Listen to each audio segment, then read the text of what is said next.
The Scandals and Legacy of Melvin Laird, 10 Shocking Facts. Melvin R. Laird, a key figure in U.S. politics and defense, was a man of immense influence and controversy.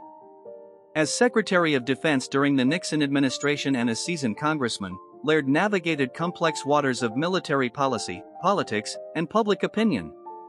His life, however, was not without its share of shocking moments and intriguing stories. Here are 10 of the most scandalous, surprising, and fascinating facts about him. Number 1. A small-town boy with big ambitions. Born on September 1, 1922, in Marshfield, Wisconsin, Melvin Robert Laird was deeply influenced by his father, Melvin R. Laird Sr., a prominent Wisconsin state senator and newspaper editor. The elder Laird's public service and civic engagement instilled in young Melvin a sense of duty and ambition. A standout athlete in high school, Laird excelled in football and track and field, earning local recognition. He enrolled at Carleton College in Minnesota, where he initially pursued studies in political science but interrupted his education to serve during World War II. Laird joined the U.S. Navy, rising to the rank of ensign and serving as an officer on destroyer escorts in the Pacific Theater. His courage during the war earned him the Purple Heart after being wounded in combat. In 1945, shortly after returning to the United States, he married Barbara Masters, a college acquaintance, with whom he had 4 children. Known as a devoted family man, Laird balanced his private and public lives, though rumors of Washington intrigue occasionally swirled during his political ascent. His early life reflected a blend of small-town values and burgeoning political ambition, setting the stage for his transformative role in American politics. Number 2. The Architect of Vietnamization. As Secretary of Defense under President Richard Nixon, Laird implemented the Vietnamization policy starting in 1969. This strategy sought to gradually withdraw U.S. troops from Vietnam while equipping and training South Vietnamese forces to assume responsibility for combat operations. At its core, Laird presented Vietnamization as a plan for achieving peace with honor. However, internal memos later revealed doubts about its long-term success. The Pentagon Papers, leaked in 1971, exposed conflicting assessments within the Department of Defense, with some officials questioning whether South Vietnam's military could withstand pressure from the North Vietnamese army. Critics, including journalist Seymour Hersh, accused Laird of misleading Congress about the scale of troop reductions, while protesters argued the policy prolonged the war unnecessarily. Despite these criticisms, Vietnamization reduced the number of U.S. troops in Vietnam from 543,000 in 1968 to 69,000 by 1972, significantly lowering American casualties. Laird maintained that the policy was necessary to avoid the collapse of South Vietnam, framing it as a pragmatic compromise in a deeply polarized era. Number 3. The Secret Cambodian Bombing. The covert operation menu, which began in March 1969, involved extensive bombing campaigns in Cambodia, targeting suspected Viet Cong and North Vietnamese sanctuaries. Though publicly opposed to expanding the war, Laird reluctantly approved the secret operation under Nixon's directive. The bombing was conducted without congressional knowledge, sparking a constitutional crisis when it was revealed in 1970. Over 110,000 tons of bombs were dropped in Cambodia, devastating rural areas and fueling anti-war sentiment in the United States. When the operation came to light, it triggered massive protests, including the tragic Kent State shootings, where 4 students were killed during demonstrations against the war. Senator J. William Fulbright, a prominent critic, declared the bombing a betrayal of trust between the executive branch and Congress. Laird defended the campaign as a necessary strategy to disrupt enemy supply lines but later expressed regret over its divisive consequences. The Cambodian bombing remains one of the most controversial episodes of his tenure. Number 4. A vocal critic of Watergate. Laird's handling of the Watergate scandal distinguished him from other Nixon administration officials. As the scandal escalated in 1973, Laird openly criticized the White House's involvement, calling it a catastrophic breach of public trust. Privately, he urged Nixon to resign, recognizing the damage the scandal was inflicting on the presidency and the Republican Party. Laird's criticisms did not go unnoticed. Nixon's inner circle, particularly aides like H.R. Haldeman and John Ehrlichman, viewed Laird as a threat, labeling him unreliable and disloyal. Despite the backlash, Laird's public condemnation of the administration's actions earned him respect from bipartisan lawmakers and the press. Historian Stephen Ambrose later noted that Laird's stance on Watergate demonstrated a rare moral clarity in a deeply corrupt environment. This episode reinforced Laird's reputation as a pragmatist willing to confront his own party's failings. Number 5. The Laird Affair, a general's downfall.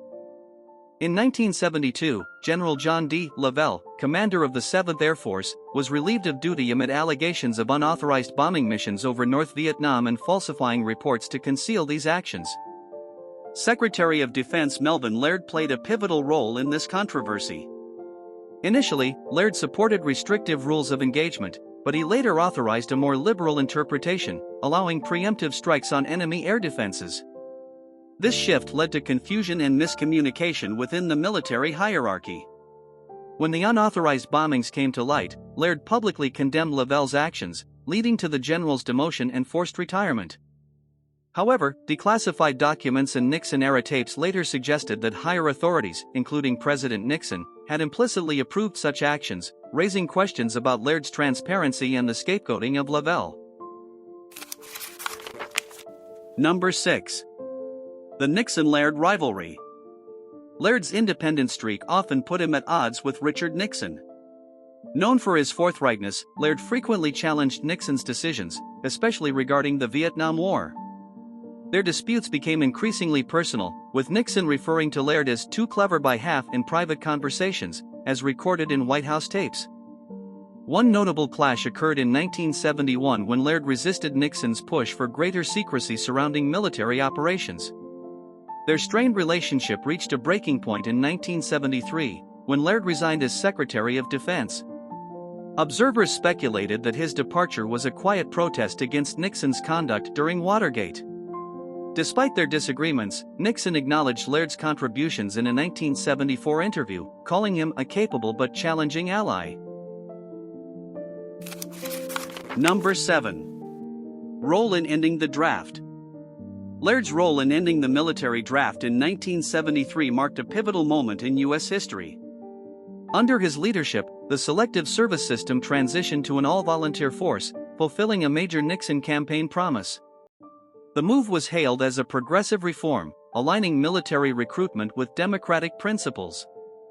However, critics argued that ending the draft disproportionately affected low-income Americans and minorities, who were more likely to enlist voluntarily due to economic pressures. By the mid-1970s, recruitment difficulties prompted debates about the sustainability of an all-volunteer military.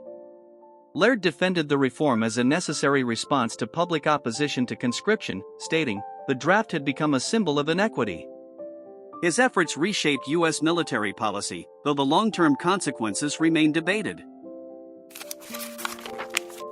Number 8. The mining of North Vietnamese harbors. In May 1972, President Nixon ordered the mining of North Vietnamese ports to disrupt supply lines. As Secretary of Defense, Melvin Laird was instrumental in executing this directive. The operation aimed to pressure North Vietnam into negotiations but escalated tensions and risked broader conflict. Critics argued that the mining violated international law and could provoke Soviet or Chinese intervention. Laird defended the action as a necessary measure to protect U.S. forces and expedite peace talks.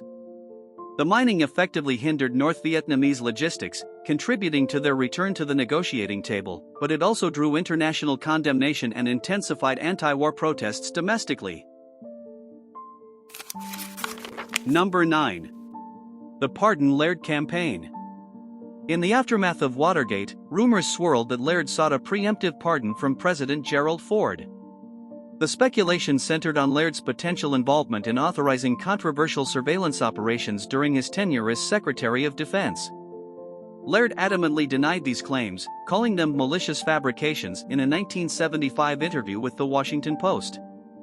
Despite his denials, the rumors persisted, fueled by political adversaries and investigative journalists. No concrete evidence ever surfaced, but the episode tarnished Laird's public image, casting him as a figure deeply entwined with Nixon-era controversies. The so-called Pardon Laird campaign remains a curious and unresolved aspect of his legacy. Number 10. A quiet final chapter. After leaving politics, Laird largely avoided the limelight, focusing on writing and policy advisory roles. He published numerous essays on defense strategy and U.S. foreign policy, earning accolades for his insights. Laird's later years were marked by reflection on his legacy, including public interviews where he defended his controversial decisions. He passed away on November 16, 2016, at the age of 94, in Fort Myers, Florida. Tributes poured in from political figures, including Henry Kissinger, who called him a visionary statesman and a true patriot. Critics, however, highlighted his role in prolonging the Vietnam War as a lasting blemish on his record. Laird's life embodied the complexities of American leadership during one of the nation's most turbulent eras.